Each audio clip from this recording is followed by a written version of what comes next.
Price lord. ಯೆಶಾಯ 49:15 ವಚನ. ತನ್ನ ಗರ್ಭದ ಮಗನ ಮೇಲೆ ಕರುಣಿಸಿದ ಒಬ್ಬ ಹೆಂಗಸು ತನ್ನ ಮೊಲೆ ಕೂಸನ್ನು ಮರೆತಾಳೆ. ಹೌದು, ಅವಳು ಮರೆಯಬಹುದು, ಆದರೂ ನಾನು ನಿನ್ನನ್ನು ಮರೆಯುವುದಿಲ್ಲ. ಆಮೇನ್.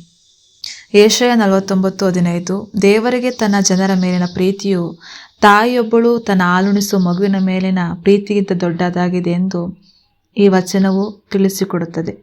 ತಾಯಿ ತನ್ನ ಮಗುವನ್ನು ತ್ಯಜಿಸುವುದು ಮಾನವೀಯವಾಗಿ ಸಾಧ್ಯವಾದರೂ ಸಹ ದೇವರು ತನ್ನ ಮೇಲೆ ನಂಬಿಕೆಯಿಡುವವರನ್ನು ಎಂದಿಗೂ ಮರೆಯುವುದಿಲ್ಲ ಅಥವಾ ಕೈ ಬಿಡುವುದಿಲ್ಲ ಎಂದು ಭರವಸೆ ನೀಡುವಂಥ ವಚನವಾಗಿದೆ.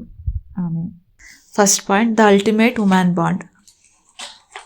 ಮಾನವನ ಬಂಧನಕ್ಕಿಂತ ಹೆಚ್ಚಾಗಿರುವಂಥದ್ದು ದೇವರ ಪ್ರೀತಿ. ಒಂದು, ಹಾಲುಣಿಸುವಂಥ ತಾಯಿ ಮತ್ತು ಆಕೆ ಶಿಶು ರಕ್ಷಣೆ ಮತ್ತು ಆರೈಕೆ ಅತ್ಯಂತ ನೈಸರ್ಗಿಕ ಮತ್ತು ಜೈವಿಕವಾಗಿ ಚಾಲಿತ ಸಂಪರ್ಕವನ್ನು ಹಂಚಿಕೊಳ್ಳುತ್ತಾರೆ.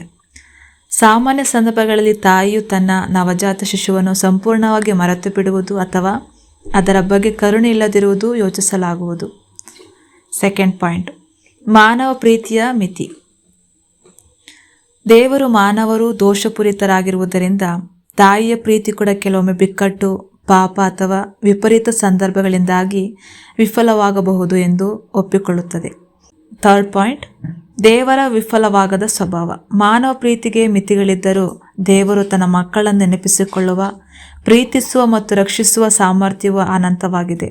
ಅಸಾಧ್ಯವಾದದ್ದು ಸಂಭವಿಸಿ ತಾಯಿ ತನ್ನ ಮಗುವನ್ನು ತ್ಯಜಿಸಿದರೂ ಸಹ ಅವನು ನಿಮ್ಮನ್ನು ಎಂದಿಗೂ ಮರೆಯುವುದಿಲ್ಲ ಎಂದು ಹೇಳುವಂಥ ವಚನ ಇದಾಗಿದೆ. Jesus loves is unconditional love.